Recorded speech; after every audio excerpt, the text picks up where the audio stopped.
Hello everyone, welcome back to my channel, and today we are going to discuss about work done by the variable forces. Variable forces के द्वारा work done के तीन cases देखेंगे। यहाँ आप देख रहे हैं ये तीन केसेस, ये क्या है, एक वेरिएबल फोर्स है और इस वेरिएबल फोर्स की वजह से कोई पार्टिकल जो है सो डिस्प्लेस होता है। ये वेरिएबल क्यों है? क्योंकि ये देखो एक्स कोऑर्डिनेट और वाई कोऑर्डिनेट का फंक्शन है, तो इसकी वजह से अगर पार्टिकल डिस्प्लेस होता है तो वर्क डन क्या होगा इसके बारे में जानेंगे। या सपोज करो कि आपके पास एक रस्सी है और उस रस्सी का वजन क्या है, 40 मीटर का रस्सी है और इसका वजन है 5 kg पर मीटर, मतलब इसका जो वजन यूनिफॉर्मली डिस्ट्रीब्यूटेड है और हर 1 मीटर का जो वजन है वो 5 kg का है। अब आपसे पूछा जाए कि इस बंदे को, इस रस्सी को पूरा खींचने में कितना वर्क डन करना पड़ेगा, तो नेचुरल है कि जैसे जैसे वो रस्सी को ऊपर खींचता जाएगा तो उसको क्या होगा, वेट घटता जाएगा, तो उसको अकॉर्डिंगली कम फोर्स लगाना पड़ेगा। तो पूरा खींचने में उसको क्या करना पड़ेगा, वेरिएबल नेचर का फोर्स अप्लाई करना पड़ा। तो उस वेरिएबल नेचर के फोर्स के द्वारा किया गया काम क्या होगा इसमें हम कैलकुलेट करेंगे। या स्प्रिंग में देखो, स्प्रिंग क्या होती है, ये स्प्रिंग अनस्ट्रेच्ड है और इस स्प्रिंग को हमने एक्स लेंथ स्ट्रेच कर दिया, तो पूछा जाएगा what is the work done in stretching the spring. अब देखो स्प्रिंग क्या होता है, जैसे आप स्प्रिंग मान लो कि आपका नेचुरल लेंथ पे है तो कोई फोर्स एग्जिस्ट नहीं कर रहा, जैसे ही आपने उसको एक्स लेंथ स्ट्रेच किया या एक पर्टिकुलर लेंथ कंप्रेस किया तो उसमें एक रिस्टोरिंग फोर्स ऐड करना स्टार्ट हो जाता है। अगर उस पर्टिकुलर एक्स लेंथ के बाद अगर एक इंक्रीमेंटल लेंथ आप उसको खींचेंगे तो आपको क्या करना पड़ेगा, एडिशनल फोर्स लगाना पड़ेगा। तो कहीं ना कहीं आप जब इस स्प्रिंग को एक पर्टिकुलर इंक्रीमेंटल लेंथ खींचोगे तो आपको क्या करना पड़ेगा कि एक वेरिएबल नेचर का फोर्स अप्लाई करना पड़ेगा, तभी जाके वो स्प्रिंग स्ट्रेच होगा। और इसीलिए जब आप वर्क कैलकुलेट करोगे कि स्प्रिंग को खींचने में कितना काम किया गया, तो एक्चुअली में आप वर्क कैलकुलेट कर रहे हो वेरिएबल फोर्स के द्वारा कितना काम किया गया। हमने अपने पिछले लेक्चर्स में थोड़ा बहुत बेसिक के बारे में जाना है कि what is work done bye a constant forces, ठीक है, उसके बारे में हमने पढ़ लिया। आज हम लोग जानेंगे कि वेरिएबल फोर्सेस के द्वारा जो वर्क होता है वो क्या होता है। तो एक्चुअली में वेरिएबल फोर्सेस किस तरह के फोर्सेस होते हैं, it is a kind of forces whose magnitude और डायरेक्शन, या नहीं तो दोनों, वो बोथ वैरी, ठीक है। जब किसी ऑब्जेक्ट पे लगने वाला जो फोर्स है उसका या तो मैग्नीट्यूड वेरी करे या डायरेक्शन वेरी करे या दोनों वेरी करे during the motion of that object, तो वो फोर्स वेरिएबल फोर्स कहलाता है। और प्रैक्टिकली जो भी फोर्सेस आप लाइफ में देखते हैं वो वेरिएबल नेचर का ही होता है। जैसे आप कोई कार ड्राइव कर रहे हैं तो आप अपने नीड के हिसाब से कार को एक्सेलरेट करते हैं, डीएक्सेलरेट करते हैं। इस हिसाब से अगर पूछा जाए कि इंजन के द्वारा किया गया काम क्या होगा, तो अकॉर्डिंगली आप एक वेरिएबल फोर्स के द्वारा किया गया काम ही कैलकुलेट करेंगे। जो कांस्टेंट फोर्सेस होते हैं वो क्या होते हैं कि ऑब्जेक्ट के जर्नी के दौरान उसका मैग्नीट्यूड और डायरेक्शंस क्या होता है, कांस्टेंट रहता है। तो ऐसे फोर्सेस बहुत कम होते हैं। जैसे कि कांस्टेंट फोर्सेस के बारे में अगर बात करें तो जैसे कि वेट होता है, वेट मतलब कि कोई ऑब्जेक्ट है और जो उस पर वेट mg नीचे की ओर लगता है, वो क्या होता है कि ग्रेविटेशनल g की वैल्यू जो होता है वो अर्थ सरफेस के नज़दीक हम लोग कांस्टेंट मानते हैं। इसीलिए जो ये जो फोर्स होता है वेट, ये क्या होता है, फेयरली कांस्टेंट होता है, ठीक है, in magnitude as well as in direction. तो इसके द्वारा लगने वाला फोर्स, या फिर जैसे काइनेटिक फ्रिक्शन फोर्स है, आपने पढ़ा होगा फ्रिक्शंस के चैप्टर में कि जैसे कोई ऑब्जेक्ट होता है, ठीक है, और इस ऑब्जेक्ट को जब आप फोर्स लगाते हैं एक पर्टिकुलर अमाउंट ऑफ फोर्स, तो क्या होता है कि ये अगर फ्रिक्शनलेस सरफेस है तो इधर एक फ्रिक्शन फोर्स इस सरफेस पे काम करता है एफ, काइनेटिक फ्रिक्शन। जो काइनेटिक फ्रिक्शन फोर्स का जो मैग्नीट्यूड होता है वो क्या होता है, म्यू के times of normal reaction force N होता है। तो ये जो काइनेटिक फ्रिक्शन फोर्स है, ठीक है, ये जो काइनेटिक फ्रिक्शन फोर्स है ये क्या है, ये कांस्टेंट फोर्स है, ठीक है। पूरे जर्नी के दौरान अगर ये ऑब्जेक्ट यहाँ से चल करके यहाँ पहुँच जाएगा, ठीक है, तो भी क्या होगा, काइनेटिक फ्रिक्शन फोर्स इसी डायरेक्शन में लगेगा, उतना ही मैग्नीट्यूड का लगेगा। तो ये सब फोर्सेस क्या होते हैं, जैसे वेट हो गया, काइनेटिक फ्रिक्शन फोर्स हो गया, ये सब कांस्टेंट फोर्सेस है।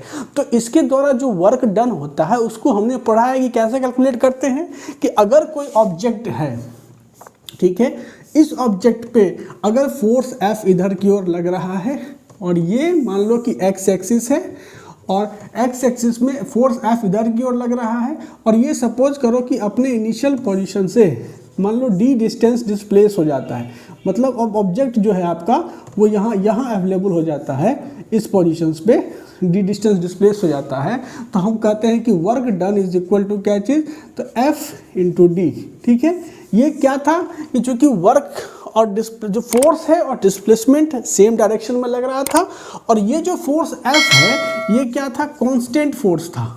कांस्टेंट कहने का मतलब कि अगर ऑब्जेक्ट यहाँ से डिस्प्लेस होकर के यहाँ भी आ गया तो इस पे जो फोर्स लग रहा है वो उसी डायरेक्शन में और उसी मैग्नीट्यूड का लग रहा है, इसलिए हम बोलते हैं ये कांस्टेंट फोर्स है। तो चूंकि ये तो सेम डायरेक्शन में फोर्स है, सेम डायरेक्शन में डिस्प्लेसमेंट है, तो हम निकालते हैं कि work is equal to force into displacement. But actually अगर आपका फोर्स ये इधर नहीं लग रहा है, सपोज करिए कि ये फोर्स जो है वो कहीं ना कहीं इस डायरेक्शन में, डिस्प्लेसमेंट के डायरेक्शन में नहीं एक्ट होकर के इस डायरेक्शन में फोर्स लग रहा है, और ये आपके डिस्प्लेसमेंट के साथ थीटा एंगल बना रहा है, ठीक है। उस केसेस में जो वर्क डन होता था कांस्टेंट फोर्स के द्वारा, वो क्या होता था कि work done is equal to force dot vector displacement d, ठीक है, फोर्स डॉट डिस्प्लेसमेंट, जो बेसिकली क्या आता था, एफ कॉस या फिर F d cos theta, dot product क्या होगा, एफ डी कॉस थीटा, इसको आप मान सकते हो एफ कॉस थीटा इंटू यहाँ पे डी, मतलब क्या चीज़ कि projection of the force in the direction of displacement into magnitude of displacement is the work done bye a constant force. तो ये तो आपने पहले लेक्चर्स में पढ़ लिया कि work done by the constant force क्या होता है, और कांस्टेंट फोर्स के बारे में भी जान लिया कि अगर कोई ऑब्जेक्ट है और इस ऑब्जेक्ट को मान लो कि एक फोर्स लगा करके ऊपर की ओर उठा रहे हैं, तो इस पर लगने वाला जो वेट mg है वो क्या है, कांस्टेंट फोर्सेस है। तो कांस्टेंट फोर्सेस है तो इसके द्वारा वर्क डन हम इसी कंसेप्ट के थ्रू निकाल लेंगे, क्योंकि पूरे मोशन के दौरान अगर इस ऑब्जेक्ट को यहाँ से उठा करके हम मान लो h हाइट तक ऊपर ले आते हैं तो भी क्या होगा कि हमको जो है सो कांस्टेंट फोर्स के द्वारा वर्क डन कैलकुलेट करना पड़ेगा, तो वो इसी प्रोसेस से करेंगे। लेकिन अगर हमारा फोर्सेस वेरिएबल नेचर का हो, अगर यहाँ से यहाँ के जर्नी के दौरान यही फोर्स मान लो कि डिस्प्लेसमेंट का फंक्शन हो जाता, मतलब एक वेरिंग नेचर का फोर्स हो जाता, तो हम उसके केसेस में कैसे कैलकुलेट करेंगे जो है कि क्या वर्क डन हुआ उस पर्टिकुलर फोर्सेस के द्वारा। सपोज करो कि हमारा ऑब्जेक्ट है यहाँ, ये सरफेस है, ये रहा हमारा ऑब्जेक्ट, ठीक है, और ये बड़ा सिंपल सा केस है, ये m मास का ऑब्जेक्ट है और ये ऑब्जेक्ट इसी x डायरेक्शन में मूव कर रहा है, इस पे एक फोर्स लग रहा है Fx, ठीक है, और ये यहाँ इस पोजीशन से जाता है कहाँ, d डिस्प्लेसमेंट, इसका डिस्प्लेसमेंट यहाँ से यहाँ होता है, इसको d डिस्प्लेसमेंट बोलते हैं। इस पे जो फोर्स लग रहा है Fx वो क्या कर रहा है, तो वेरिएबल है। अब वो फोर्स कैसे वेरी कर रहा है, तो वो फोर्स ऐसे वेरी कर रहा है, उसका जो वेरिएबल नेचर है वो देखो, तो ये हो गया मेरा डिस्प्लेसमेंट, एक्स एक्सिस के अलॉन्ग डिस्प्लेसमेंट हमने ड्रॉ किया d, मतलब डिस्प्लेसमेंट प्लेसमेंट, ठीक है, और ये हो गया मेरा फोर्स, ठीक है, ये हो गया मेरा फोर्स, कौन सा, x कंपोनेंट जो फोर्स का Fx। अब सपोज करो कि फोर्स जो है कुछ ऐसे वेरी कर रहा है, ये वेरिएबल नेचर का फोर्स है। आप देखो तो जैसे जैसे डिस्प्लेसमेंट हो रहा है आपका फोर्स क्या हो रहा है, बढ़ भी रहा है। अगर आप चाहो तो इसको थोड़ा सा ऐसा कर लो, फोर्स बढ़ा भी है, फोर्स घटा भी है। ये जो फोर्स है ये फोर्स का फंक्शन है डिस्प्लेसमेंट के साथ। देखो तो एक पर्टिकुलर पोजीशन तक तो फोर्स बढ़ा है, फिर यहाँ से जो है फोर्स घटना स्टार्ट हो गया है। अब अगर कैलकुलेट करना है कि इस फोर्स के द्वारा इस ऑब्जेक्ट को यहाँ से यहाँ डिस्प्लेस करने में क्या काम किया गया, तो देखो फोर्स क्या है, वेरिंग नेचर का है। तो वेरिंग नेचर का है तो फोर्स के वेरिएशन के इम्पैक्ट को तुम कैसे कम करोगे। हम क्या करेंगे कि एक पर्टिकुलर पोजीशंस पे ऑब्जेक्ट को कंसीडर करेंगे। जैसे सपोज करो कि ऑब्जेक्ट यहाँ से डिस्प्लेस होकर के, हमने मानते हैं कि ये एक्स पोजीशन डिस्प्लेस होकर के ऑब्जेक्ट कहीं यहाँ आ गया है, ठीक है, ऑब्जेक्ट यहाँ आ गया, एक्स पोजीशन डिस्प्लेस होकर के ऑब्जेक्ट यहाँ आ गया।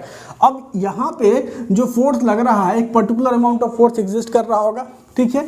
अब इसको इस पोजीशन से dx पोजीशन तक डिस्प्लेस करने में जो काम करना पड़ेगा, मतलब सपोज करो कि अब जो है सो डिस्प्लेस करना है, हम इसको dx पोजीशन तक डिस्प्लेस करना चाहते हैं। यहाँ से यहाँ डिस्प्लेस करने में जो आपको काम करना पड़ेगा वो इंक्रीमेंटल वर्क होगा।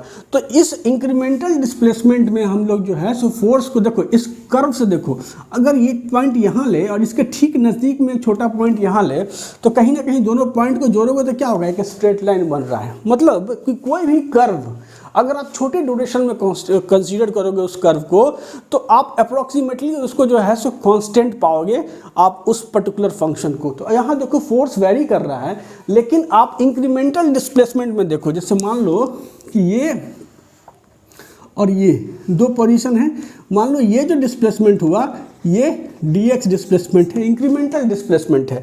तो इस इंक्रीमेंटल डिस्प्लेसमेंट में तुम्हारा जो फोर्स है वो क्या अप्रोक्सीमेटली क्या कांस्टेंट है, ठीक है। एक छोटे से डिस्प्लेसमेंट में, इस डिस्प्लेसमेंट में तुम्हारा फोर्स कांस्टेंट है। उसके बाद देखो, सपोज करो कोई दूसरा पॉइंट ले लो, ये ले लो, ठीक है। अब जैसे यहाँ पॉइंट है, यहाँ से फिर नज़दीक यहाँ जाओ, तो यहाँ भी तुम देखोगे कि एक छोटे से डिस्प्लेसमेंट में क्या हो रहा है कि आपका फोर्स अप्रॉक्सीमेटली कांस्टेंट रह रहा है। तो कांस्टेंट एक्चुअली में क्या है कि कांस्टेंट फोर्स का तो आप समझ गए हो कि एक अगर वर्क डन निकालेंगे तो क्या लिखेंगे कि फोर्स इंटू फोर्स। अब मान लो कि ये dx नहीं डेल एक्स है, ठीक है। तो फोर्स एफ एक्स, यहाँ पे सपोज करो कोई मैग्नीट्यूड हुआ तो एफ एक्स इंटू जो डेल एक्स होगा, ये वर्क डन होगा, ठीक है। एक्स पोजीशन पे जो फोर्स लग रहा है, सपोज करो एक्स पोजीशन है, यहाँ पे फोर्स लग रहा है एफ एक्स। अब यहाँ से यहाँ जो डेल एक्स डिस्प्लेसमेंट हो रहा है, तो क्या लिखोगे, F x into del x होगा, उसका इंक्रीमेंटल वर्क डन, मतलब छोटे से स्ट्रिप में जो काम किया गया वो F x into del x हुआ। तो इसी तरह करके जब तुम पूरा वर्क डन जब तुम उसको कैलकुलेट करोगे तो एक्चुअली क्या होगा, जितना भी स्ट्रिप है उस स्ट्रिप के अंदर जो भी F x into del x क्या है, एक्चुअली एफ एक्स क्या हो गया, ये मैग्नीट्यूड हो गया, और डेल एक्स क्या हो गया, ये डेप्थ हो गया। तो एक्चुअली में क्या निकाल रहे हैं हम लोग, जो है हाइट इंटू इसको मल्टीप्लाई कर रहे हैं, एक रेक्टेंगुलर स्ट्रिप का पूरा एरिया निकाल रहे हैं। तो अगर आप पूरे का पूरा एरिया का जब सम करोगे, मतलब टोटल वर्क डन क्या हो गया कि work done in each incremental displacement, तो जब सम करोगे वर्क डन जब निकालोगे तो क्या होगा कि ये एफ एक्स इंटू यहाँ पर जो डेल एक्स है इसका आपको सम होगा, ठीक है। ये सम कहाँ से कहाँ होगा, तो अगर सपोज करो कि ये ऑब्जेक्ट डिस्प्लेस हो गया है, यहाँ डी डिस्प्लेसमेंट हुआ है, तो जीरो से हम डी करेंगे, तो यहाँ तो डी नहीं है, मैंने इसको फोर्स को स्टार्ट जीरो से नहीं किया है, एक पर्टिकुलर पोजीशन से स्टार्ट किया। मान लो ये ए पोजीशन से या बी पोजीशन है, ए टू बी गया, तो हम क्या करेंगे, ए टू यहाँ से बी पोजीशन से एफ एक्स डेल एक्स। अब ये जो रेक्टेंगुलर स्ट्रिप है वो तुम जितना छोटा करते जाओगे तो क्या होगा कि ये एक्चुअली में एक इंटीग्रल में कन्वर्ट हो जाएगा। इसको तुम लिख सकते हो एफ एक्स इंटू यहाँ से D x. This is the work done. कब, जब डेल एक्स जो तुम्हारा रेक्टेंगुलर स्ट्रिप है, तुम उसको जितना पतला करते जाओगे तुम्हारी एक्यूरेसी उतनी बढ़ती जाएगी, क्योंकि फोर्स जितना छोटा सा स्ट्रिप लोगे उसमें फोर्स उतना ही कांस्टेंट होगा, तो वर्क डन की एक्यूरेसी उतनी ही होगी। तो अल्टीमेटली तुम्हारा जो वर्क डन निकलेगा वो क्या निकलेगा, F x into D x का इंटीग्रेशन जो है सो, ठीक है। चलो, ये तो था कि कांस्टेंट फोर्स के द्वारा किया गया, मतलब कांस्टेंट फोर्स, यहाँ ये क्या गया था कि जब फोर्स एक पर्टिकुलर डायरेक्शन में लग रहा था, ठीक है। लेकिन अभी जो हम केस देखते हैं वो एक थोड़ा सा डिफरेंट केस है, क्योंकि इस सवाल में देखो तो फोर्स दो डायरेक्शन में वेरी कर रहा है, आई डायरेक्शन में भी और जे डायरेक्शन में भी वेरी कर रहा है। तो जैसे इस केस को समझो जरा सा, ये एक्चुअली होता क्या है कि जैसे सपोज करो कि तुम्हारे पास एक मतलब ये एक्सिस हो गया, ये हो गया तुम्हारा एक्स एक्सिस, ये हो गया वाई एक्सिस, ठीक है। अब तुम्हारे पास कोई पार्टिकल है और सपोज करो कि ये पार्टिकल जो है उस पर कोई फोर्स ऐड कर रहा है, एफ फोर्स ऐड कर रहा है। अब इस फोर्स के इन्फ्लुएंस में ये क्या होता है, ये पार्टिकल क्या करता है, तो मूव करता है। अब मूव करेगा तो किसी से पूछा जाए कि मूवमेंट का डायरेक्शन क्या होगा, तो लोग कह देंगे कि फोर्स के डायरेक्शन में मूवमेंट होगा। नहीं, मूवमेंट डिपेंड करता है कि आपका इनिशियल वेलोसिटी क्या है और magnitude and direction of applied force पर डिपेंड करता है। ये जो फोर्स लगा इसकी मैग्नीट्यूड क्या है, इसका डायरेक्शन क्या है, और जो इनिशियल वेलोसिटी यू है उस पर डिपेंड करता है कि डायरेक्शन क्या होगा, ठीक है। तो अपने मन से फोर्स का डायरेक्शन ना मान ले। तो हम ये कह रहे हैं कि कोई ऑब्जेक्ट, कोई पार्टिकल है एम मास का, उस पर क्या ऐड कर रहा है, फोर्स एफ ऐड कर रहा है, और ये जो फोर्स है इसका मैग्नीट्यूड, ये वेरिंग मैग्नीट्यूड और डायरेक्शन दोनों वेरी कर सकता है, ठीक है। और सपोज करो कि ये पार्टिकल जो है वो कुछ इस तरह का ट्रेजेक्ट्री फॉलो करता है, जर्नी के दौरान ए से बी तक जाता है, इस तरह के ट्रेजेक्ट्री को फॉलो करता हुआ, तो क्या होगा कि और फोर्स कैसा लग रहा है, यहाँ लग रहा है, एफ लग रहा है। हो सकता है कि इस पॉइंट पे जब पार्टिकल हो तो फोर्स का कोई और डायरेक्शन हो, ये ऐसा फोर्स लग रहा हो, इसके साथ जो है जो एंगल है वो चेंज कर रहा हो, तो यहाँ जो टेंजेंट डालोगे उसके साथ एंगल चेंज कर रहा हो, मतलब फोर्स वैरिंग नेचर का हो सकता है, ठीक है। तो उस केसेस में जब आपको कैलकुलेट करना होगा कि ये फोर्स इस छोटे से ऑब्जेक्ट को पॉइंट ए से बी तक लाने में कितना काम किया इस फोर्स ने, तो कैसे कैलकुलेट करोगे, तुम क्या करोगे कि एक arbitrary position calculate low, P is an arbitrary position, और पी से हम एक छोटा सा पोजीशन इसके नियर में लेते हैं पी प्राइम, ठीक है, पी से पी प्राइम। अब पी से पी प्राइम जो ऑब्जेक्ट देखो अगर नज़दीक में है तो अप्रॉक्सीमेटली क्या है, अब देख रहे हो P से P प्राइम पार्टिकल डिस्प्लेस हुआ, तो अगर मान लो कि P पॉइंट का पोजीशन जो है वो यहाँ से था वेक्टर r, और क्या हो गया कि ये अगर मान लो कि ये जो डिस्प्लेसमेंट है ये मान लो कि वेक्टर है, ये ds है या dr है, जो भी मान लो वेक्टर ds ये डिस्प्लेसमेंट है, तो इस वेक्टर का जो P प्राइम का जो पोजीशन वेक्टर हो जाएगा वो क्या हो जाएगा, ये P prime is equal to vector r plus यहाँ से ds या dr, जो करना है तुम कर सकते हो। This is the vector P prime का पोजीशन, पॉइंट P प्राइम का जो पोजीशन वेक्टर होगा वो ये होगा। तो ये जो डिस्प्लेसमेंट है ds, ठीक है, ये जो डिस्प्लेसमेंट है और यहाँ जो फोर्स लग रहा है, तो इस इंक्रीमेंटल डिस्प्लेसमेंट के लिए आप देखो यहाँ फोर्स जो आपका ऐड कर रहा है ये पूरा का पूरा फोर्स नहीं काम करेगा इस पे जो है। सो वर्क डन क्या होता है, वर्क डन जो होता है वो नॉर्मल कंपोनेंट ऑफ फोर्स के द्वारा नहीं होता है, क्या होता है, केवल टेंजेंशियल कंपोनेंट। यहाँ दो तरह के कंपोनेंट होंगे फोर्स के, एक तो क्या होगा कि इस पॉइंट के जो टेंजेंशियल जो होगा, ये देखो ये जो है ये पॉइंट है, इसके टेंजेंशियल क्या होगा, ये, क्योंकि डायरेक्शन ऑफ मोशन क्या होता है, एलोंग टेंजेंट होता है, तो इस डायरेक्शन में जो फोर्स का कंपोनेंट निकलेगा वही इस पे एक्ट करेगा, काम करेगा। जो नॉर्मल डायरेक्शन में फोर्स का कंपोनेंट होगा, ठीक है, वो कोई भी काम नहीं करेगा ए से बी तक पार्टिकल को ले जाने में, क्योंकि वो नॉर्मल है। डायरेक्शन जो फोर्स जो है वो क्या लग रहा है, तो ऑब्जेक्ट के मोशन के डायरेक्शन के परपेंडिकुलर लग रहा है, तो वहाँ कॉस थीटा जो डॉट प्रोडक्ट निकालोगे तो क्या हो जाएगा, जीरो हो जाएगा।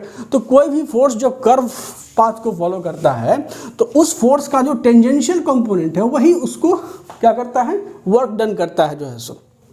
तो आप यहाँ पे देखोगे क्या चीज़ कि अगर हम बोले कि यहाँ से यहाँ तक पार्टिकल को जाने में इंक्रीमेंटल वर्क कितना करना पड़ा, तो हम क्या लिखेंगे कि dw जो इंक्रीमेंटल वर्क है दिस इज इक्वल टू जो क्योंकि इस पर्टिकुलर डिस्प्लेसमेंट के लिए हम फोर्स को क्या मान रहे हैं, कांस्टेंट मान रहे हैं। एक पर्टिकुलर स्मॉल इंक्रीमेंटल डिस्प्लेसमेंट के लिए हम फोर्स के वेरिएशंस को अप्रोक्सीमेटली जीरो मान रहे हैं या नेग्लिजिबल मान रहे हैं, तो तभी हम जाकर के कांस्टेंट फोर्स का जो है सो कंसेप्ट यहाँ लगा सकते हैं। तो ये छोटे से P से P प्राइम पोजीशन के लिए जो है सो हम क्या कर रहे हैं कि we are assuming that the force, ठीक है, एज्यूम कर रहे हैं क्या चीज़, assume that the force is constant for incremental displacement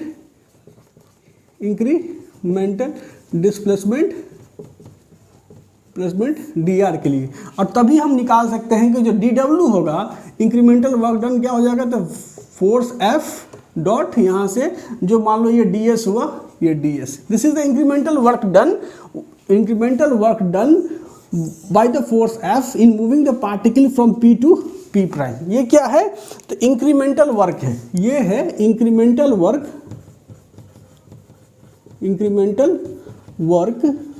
done by force F in moving the particle from P to P prime, ठीक है।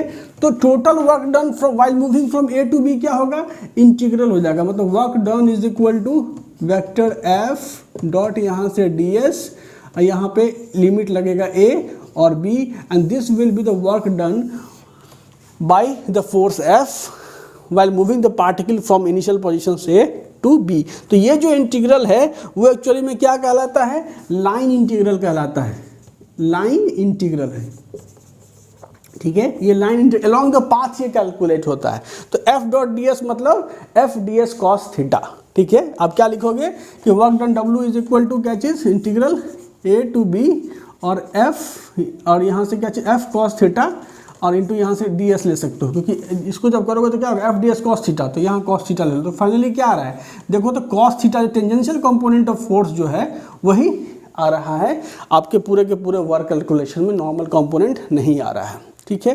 तो अगर आप ये समझ गए कि वर्क डन ऐसे कैलकुलेट होता है, तो ज़रा इस सवाल को सॉल्व करके बताइए कि कोई क्या है कि कोई पार्टिकल है और इस पार्टिकल पे क्या कर रहा है, एक फोर्स एक्ट हो रहा है। इस पार्टिकल पे क्या हो रहा है, तो एक फोर्स एक्ट हो रहा है, जो फोर्स यहाँ लिखा हुआ है कि फोर्स F की जो वैल्यू है वो क्या है, तो 2x i कैप जोड़ 2y² इंटू जे कैप। ये फोर्स इस पार्टिकल पे एक्ट कर रहा है और पार्टिकल क्या हो रहा है, डिस्प्लेस होता है कि body is displace from origin. मतलब ये जो मान लो कि एक्स एक्सिस ये इधर, ये वाई एक्सिस है, इस पर फोर्स ऐसे काम कर रहा है, ये ओरिजिन से पार्टिकल कहाँ चला जाता है, तो x इक्वल टू 2 मीटर, ये जो लेंथ है वो क्या है 2 मीटर, और y is equal to 4 metre, ये क्या हो गया 4 मीटर। तो कहीं इस पॉइंट पे जाता है, मतलब पार्टिकल जो है सो यहाँ इस पोजीशन पे पार्टिकल चला जाता है 2,4। तो इसको इस पॉइंट से इस पॉइंट तक ले जाने में वर्क डन कितना हुआ, ये आपसे पूछा जा रहा है। और फोर्स क्या है, फोर्स वेरिएबल नेचर का, एक्स डायरेक्शन में भी वेरी कर रहा है, वाई डायरेक्शन में भी वेरी कर रहा है। तो यहाँ देखो कि जो आपने निकाला कि वर्क डन बराबर क्या होता है, integral of vector F dot D S, this is the work done by the particle. ठीक है, अब देखो यहाँ डिस्प्लेसमेंट क्या है, डिस्प्लेसमेंट हो रहा है एक्स और वाई डायरेक्शन दोनों में। तो तुम डी एस की वैल्यू क्या लिखोगे, डी एक्स इंटू आई कैप जोड़ डी वाई इंटू यहाँ पे जे कैप। ये है क्यों, क्योंकि डिस्प्लेसमेंट क्या हो रहा है, तो x और y दोनों डायरेक्शंस में डिस्प्लेसमेंट हो रहा है। तो तुम यहाँ जब लिखोगे तो वर्क डन बराबर क्या लिखोगे, f की वैल्यू कितनी है 2x इंटू आई कैप जोड़ 2y² इंटू यहाँ पे जे कैप और इंटू यहाँ से dx into I cap and जोड़ dy इंटू यहाँ पे जे कैप, और बीच में क्या है डॉट प्रोडक्ट है। समझ में आ रहा है बात। तो अब जब तुम वर्क डन निकालोगे, जरा इसको थोड़ा सा क्लीन कर लूँ मैं, जब तुम अब वर्क डन निकालोगे इस फोर्स के द्वारा तो कैसे निकालोगे, समझो जरा इसको। जब तुम वर्क डन निकालोगे तो ये आएगा क्या चीज़, डॉट प्रोडक्ट है, सिंपली वर्क डन बराबर क्या हो जाएगा, तो 2x इंटू यहाँ पे dx, ठीक है, और फिर यहाँ से क्या हो जाएगा 2x इंटू dx और प्लस 2y² इंटू डी वाई, और लिमिट ऑफ इंटीग्रेशन क्या होगा, तो 0,0 से यहाँ पे 2,4 है, क्या हो जाएगा 0,0 से 2,4, x 0 है y 4 है। अब इसको इंटीग्रेट करो तो ये क्या हो जाएगा 2 कट जाएगा x² और ये क्या हो जाएगा, तो 2 इंटू y³ बाई यहाँ पे 3, ठीक है, और ये आप लिमिट डाल दोगे 0,0 और ये 2,4। अब चलो x की वैल्यू सब्स्टिट्यूट करो, तो x का क्या हो रहा है 0 से 2 में चेंज हो रहा है, तो ये हो गया कितना, पहले इसका पूरा सब्स्टिट्यूट कर लो, तो ये 2 दूना 4 प्लस ये हो जाएगा 2 इंटू 64 और बाई यहाँ पे 3 और बाकी तो सब 0 ही हो जाएगा। तो इसको जब तुम कैलकुलेट करोगे तो जो आंसर आएगा वही तुम्हारा आंसर हो जाएगा। ठीक है, क्योंकि पहले इसकी वैल्यू सब्स्टिट्यूट करो और माइनस इसकी वैल्यू सब्स्टिट्यूट कर लो, बहुत सारा तरीका है।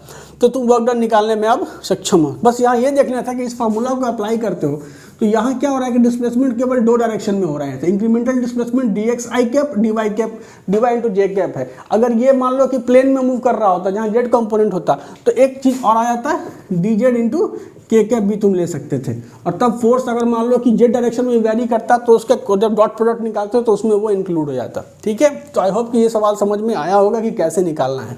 चलो ये समझ में आ गया तो एक और बनाओ, ये भी बहुत ईजी सा क्वेश्चन है और आई होप कि आपको समझ में आएगा ये सवाल जो है। सो ये देखो यहाँ इस प्रॉब्लम में क्या कह रहा है कि 40 मीटर का एक रस्सी है जिसका वजन क्या है, तो 5 kg पर मीटर जो है सो वजन है। ठीक है, अब इस रस्सी को अभी हैंगिंग है, एक पर्टिकुलर रूफटॉप से ये हैंगिंग है। इस रस्सी को जो है सो ये जो बंदा है इसको खींचना है, he has to pull the rope. So अब सवाल पूछ रहा है कि how much work is required to lift it all the roof. सारा का सारा रस्सी को छत पे खींच लेगा, उसके लिए इस बंदे को कितना काम करना पड़ेगा ये पूछ रहा है। तो सबसे पहली बात आती है कि ये बंदा जब इस रस्सी को खींचेगा तो क्या वो कांस्टेंट फोर्स अप्लाई करेगा या वेरिएबल फोर्स अप्लाई करेगा। जैसा दिख रहा है कि जैसे ही वो रस्सी को थोड़ा थोड़ा खींचता जाएगा तो जो नीचे जो इस पर फोर्स वेट काम करेगा वो घटता जाएगा। तो अकॉर्डिंगली उसको खींचने में उसको क्या करना पड़ेगा, उतना फोर्स घटाना पड़ेगा, फोर्स कम लगाना पड़ेगा। तो अल्टीमेटली क्या लग रहा है कि तुमको ये जो बंदा है रस्सी खींचने के लिए वो एक वेरिएबल नेचर का फोर्स अप्लाई करेगा। तो तुमको क्या कैलकुलेट करना है, एक वेरिएबल फोर्स के द्वारा काम कितना किया गया वो कैलकुलेट करना है। तो हम ये एज्यूम करते हैं कि let us assume that x length of rope have been pulled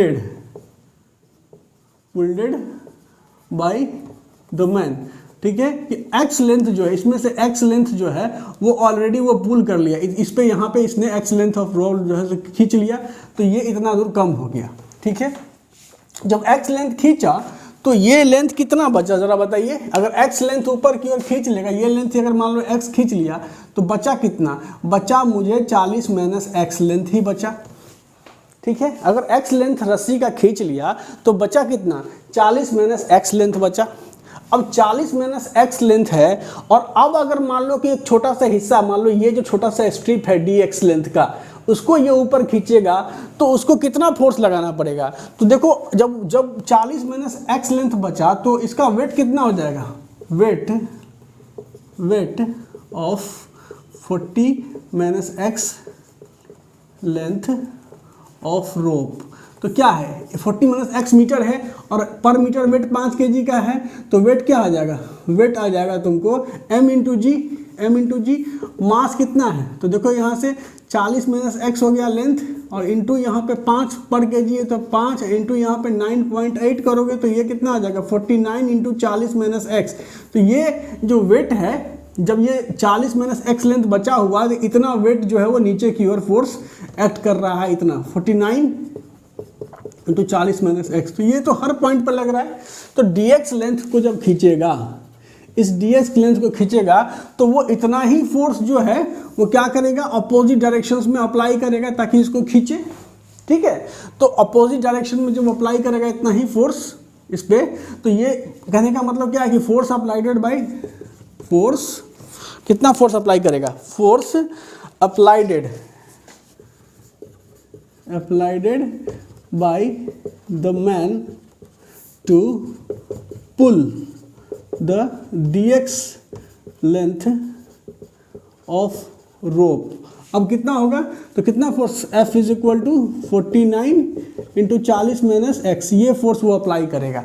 तो जो वर्क डन क्या होगा, incremental work done dx length, तो work done in pulling the dx length, work done in pulling incremental length dx, incremental length dx of rope का जो dx length को पुल करने में कितना वर्क करना पड़ा है, dw इज इक्वल टू, तो f और dx दोनों सेम डायरेक्शन में है तो तुम लिख सकते हो यहाँ से क्या चीज़ की 49 इंटू 40 माइनस x इंटू यहाँ पे dx, इतना वर्क इसको इंक्रीमेंटल वर्क उसको करना पड़ा। अब क्या है कि चाहता है कि वो सारा का सारा जो रोप है वो छत पे खींच ले, मतलब क्या चीज़ कि जो x की वैल्यू है, अभी x तो यहाँ कितना था माना था, अब सारा का सारा जब खींच लेगा तो छत पे रस्सी का जो लेंथ है वो कितना हो जाएगा, x हो जाएगा 40 के बराबर। तो आपको निकालना वर्क डन, तो वर्क डन कितना हो जाएगा, इंटीग्रल करोगे dw, तो इंटीग्रल करोगे तो क्या हो जाएगा 49 40 माइनस x यहाँ से dx, और ये क्या हो जाएगा, x की वैल्यू पहले कितनी थी, स्टार्टिंग में जब वो खींचना स्टार्ट नहीं किया था तो x की वैल्यू तो 0, और जब सारा का सारा खींच लेगा तो x की वैल्यू कितनी हो जाएगी 40 मीटर। अब इसको सॉल्व करो, ये कितना आ जाएगा 49x माइनस 49 कॉमन ही ले लो ना, 49 बाहर ले लो, तो ये कितना आ जाएगा 40 यहाँ से 40x, ठीक है, और माइनस यहाँ से तो x स्क्वायर बाई 2, और ये 0 to 40। तो तुम जब इसको निकालोगे तो कितना आ जाएगा 14, ये आ जाएगा चाचों का 1600 माइनस ये कितना आ जाएगा, यहाँ से काटो तो ये हो जाएगा यहाँ से कितना 40 1600, और यहाँ से 40 इंटू ये 40 और भाई यहाँ से 2 करो तो बेसिकली 800, तो ये कितना आ गया 49 इंटू 800, ठीक है। तो इतना जूल या न्यूटन मीटर, इतना काम जो है सो इसको करना पड़ेगा, किसको, इस बंदे को, इस रस्सी को पूरा का पूरा ऊपर खींचने में। तो ये जो आप निकाले, क्या आप ये कांस्टेंट फोर्स के द्वारा लगाए हुए, मतलब कांस्टेंट फोर्स के द्वारा जो वर्क डन है उस प्रिंसिपल से तो आप निकाल ही नहीं सकते थे। आपने देखा कि कैसे आप एज्यूम करना पड़ा उसको निकालने के लिए जो है सो। चलिए अगर ये आपको समझ में आ गया तो एक छोटा सा केस और हमारा है वेरिएबल फोर्स को लेकर के, ठीक है, उसको समझ लेते हैं। ये जो सवाल है इसको समझिए, कितना अच्छा सा सवाल है कि आपसे पूछा जा रहा है कि what is the work done in stretching the spring, spring को स्ट्रेच करने में कितना काम करना पड़ेगा, ये सवाल आपसे पूछा जा रहा है। तो जब स्प्रिंग है, आप स्प्रिंग को जनरली कैसे स्ट्रेच करते हो, दोनों साइड से इक्वल फोर्स लगाओगे तो वो स्ट्रेच होगा। जैसे ही वो एक पर्टिकुलर लेंथ स्ट्रेच हो जाएगा तो उसमें एक रिस्टोरिंग फोर्स पिक्चर में आ जाएगा। अब आपको अगर मान लो कि फर्दर लेंथ स्ट्रेच करना है तो क्या करना पड़ेगा, और थोड़ा सा फोर्स लगाना पड़ेगा जो उसके रिस्टोरिंग फोर्स के बराबर हो, मतलब तभी वो खींच पाएगा उस समय। तो आप क्या करोगे, फर्दर खींचोगे। तो अल्टीमेटली क्या हो रहा है कि जब आप स्प्रिंग को खींचते जा रहे हो तो आपको क्या करना पड़ रहा है, फोर्स की मात्रा बढ़ानी पड़ रही है, क्योंकि रिस्टोरिंग फोर्सेस अकॉर्डिंगली पिक्चर में आ रहा है। तो आपको क्या करना पड़ रहा है, फोर्स की मात्रा बढ़ानी पड़ रही है। मतलब अल्टीमेटली आप एक वेरिएबल फोर्स अप्लाई कर रहे हो जब आप एक स्प्रिंग को खींच रहे होते हो। और आपसे पूछा जाए कि अगर मान लो कि स्प्रिंग को उसके नेचुरल लेंथ से आपने पर्टिकुलर एक्स लेंथ खींच दिया तो आपने क्या क्या काम किया, उसको अगर कैलकुलेट करना है तो कैसे करोगे। तो देखो यहाँ से ये जो स्प्रिंग है वो क्या है, अनस्ट्रेच्ड पोजीशन पे आपने एक्स लेंथ खींचा। लेकिन अभी हम बात करते हैं क्या चीज़ कि जब सपोज करो कि इस स्प्रिंग को आप एक आर्बिट्ररी एक्स लेंथ खींच, ये हो गया नेचुरल पोजीशन, ठीक है, ये हो गया नेचुरल लेंथ, ठीक है, एक्स नोट मान लो। अब इस पोजीशन से सपोज करो कि तुमने इसको आर्बिट्ररी लेंथ एक्स लेंथ खींच दिया, मतलब सपोज करो कि तुम यहाँ एक्स लेंथ खींच दिए। अब स्प्रिंग को अगर तुमने एक्स लेंथ खींच दिया, एक आर्बिट्ररी एक्स लेंथ खींच दिया, तो इधर की ओर एक फोर्स पिक्चर में आ गई जो हो गया k into x. This is the restoring force developed in the spring, जो आपको क्या करेगा, आपके हाथ को, अगर आपने हाथ से इसको खींचा है, अगर ये जो है ये आप अपने फिंगर से इसको खींच रहे हैं तो क्या करेगा, इस पे आपके फिंगर पे इधर की ओर एक रिस्टोरिंग फोर्स लग रहा होगा kx। अब अगर इस एक्स लेंथ से फर्दर आपको खींचना है इसको, मान लो कि इस एक्स पोजीशन के बाद आप फर्दर चाहते हो कि हम इस स्प्रिंग को खींच करके जो है सो dx लेंथ तक ले जाएं। ये तो यहाँ से हो गया एक्स लेंथ, और यहाँ के बाद आप चाहते हो कि आप फर्दर इसको dx लेंथ खींचे, ठीक है। तो dx लेंथ जब आप इसको खींचोगे, ठीक है, अपने हाथ से जब dx लेंथ खींचोगे तो आपको एक फोर्स अप्लाई करना पड़ेगा इस डायरेक्शन में, ठीक है। वो फोर्स क्या होगा, उस समय जो फोर्स आप अप्लाई करोगे वो क्या होगा, k इंटू एक्स। ये जो फोर्स था इसी को काउंटर बैलेंस करना है k इंटू एक्स को। तो dx लेंथ के लिए हम क्या एज्यूम कर रहे हैं कि जो अपोजिट फोर्स स्प्रिंग लगा रहा है उसको हम कांस्टेंट मान रहे हैं। इंक्रीमेंटल डिस्प्लेसमेंट के लिए फोर्स हम हमेशा कांस्टेंट मानेंगे। तो अगर हम x लेंथ खींचे हैं, ठीक है, तो अब क्या हो रहा है, रिस्टोरिंग फोर्स स्प्रिंग में kx डेवलप हो गया, तो तुम इसको इस डायरेक्शन में kx फोर्स अप्लाई कर रहे हो। अब अगर पर्टिकुलर डिस्प्लेसमेंट dx खींचोगे तो हम ये एज्यूम कर रहे हैं कि इतना डिस्प्लेसमेंट में जो स्प्रिंग का रिस्टोरिंग फोर्स है वो कांस्टेंट है, क्योंकि ये जो डिस्प्लेसमेंट है वो बहुत इंक्रीमेंटल है, बहुत छोटा है। तो उसी के अकॉर्डिंगली जो फोर्स आपने अप्लाई किया वो क्या किया, k इंटू एक्स किया। तो work done, incremental work done क्या होगा, dw बराबर क्या होगा, dw बराबर क्या होता है, तो force vector f dot vector dx, यही ना होता है वेक्टर। यहाँ तो डिस्प्लेसमेंट आप s ले लो, ठीक है, यहाँ डिस्प्लेसमेंट तो x डायरेक्शन में है, इसीलिए आप लिख सकते हो vector f dot vector dx। अब f की वैल्यू क्या है, तो f की वैल्यू आपको मेंशन्ड है k इंटू एक्स, ठीक है, f की वैल्यू मेंशन्ड है k इंटू एक्स। तो जब आप टोटल वर्क डन निकालोगे, क्या चीज़, work done in displacing the spring from natural length to x length, तो क्या लिखोगे, इंटीग्रल 0 टू x, जो फोर्स लग रहा है वो क्या है, k इंटू एक्स, और डिस्प्लेसमेंट क्या है यहाँ पे dx। तो k क्या है, k है आपका स्प्रिंग कांस्टेंट, k क्या है, स्प्रिंग कांस्टेंट, स्प्रिंग कांस्टेंट है k, तो बाहर आ जाएगा, k बाहर आ गया, इसका क्या होगा, integral 0 to k x dx। जब इसको तुम सॉल्व करोगे तो क्या आ रहा है, k बाहर में, और ये आ रहा है x square by 2, 0 to capital x. तो बेसिकली क्या आ गया, half k into capital x पे स्क्वायर। तो वर्क डन कितना आ गया, हाफ k कैपिटल एक्स पे square. This is the work done in displacing the spring from natural length to x length, ठीक है। अब अगर आपसे पूछा जाता कि सपोज करो कि स्प्रिंग ऑलरेडी आपका जो है सो एक्स ए लेंथ स्ट्रेच हो चुका है, स्प्रिंग जो है वो इनिशियल लेंथ जो है वो ये है, ठीक है, इनिशियल लेंथ क्या है, तो एक्स ए है, और उसको अगर एक्स बी लेंथ तक स्ट्रेच करना है, ठीक है, इस लेंथ तक स्ट्रेच करना है। तो यहाँ जो इंटीग्रल ले रहे थे 0 से x, अब वो ऐसा नहीं होगा, अब इंटीग्रल का जो लिमिट्स होगा वो क्या हो जाएगा, यहाँ से एक्स ए इनिशियल पोजीशन और फाइनल पोजीशन क्या है, तो एक्स बी, ठीक है, और यहाँ पे k x dx, this will be the work done while displacing the spring from x A to x B जब डिस्प्लेस करोगे तब, और जब तुम निकालोगे तो क्या निकलेगा, हाफ के एक्स ए पे स्क्वायर माइनस हाफ के एक्स बी पे स्क्वायर, ये वर्क डन जो है सो निकलेगा। तो वर्क डन क्या है, एफ डॉट डी एस है, और एफ डॉट डी एस को आप फाइनली क्या लिखते हैं, एफ कॉस थीटा और इंटू यहाँ से एफ कॉस थीटा, यहाँ पे डी एस डिस्प्लेसमेंट, और एफ कॉस थीटा क्या है, तो एफ कॉस थीटा है tangential component of the force, tangential component of force, और इनटू यहाँ पर डिस्प्लेसमेंट। तो एक्चुअली में ये है क्या, एक्चुअली में ये है तुमको फोर्स का जो टेंजेंशियल कंपोनेंट है और उसका जो डिस्प्लेसमेंट के साथ ग्राफ बन रहा है, ठीक है। ये जो टेंजेंशियल कंपोनेंट की बात तब हो रही है जब पार्टिकल कर्व में मूव कर रहा है। अगर पार्टिकल स्ट्रेट लाइन को फॉलो कर रहा है तो सिंपली ये एक फोर्स को बताता है, ठीक है। लेकिन ऐसे अगर मान लो कि पार्टिकल इस कर्व में फॉलो कर रहा है तो इस पे जो लगने वाला फोर्स होता है वो क्या होता है, टेंजेंशियल, जो टेंजेंशियल कंपोनेंट है वही इस पे एक्ट करता है। जो normal component of the force है, सपोज करिए ये इस पर कोई फोर्स मतलब कोई फोर्स मतलब कोई वर्क तो करता नहीं है।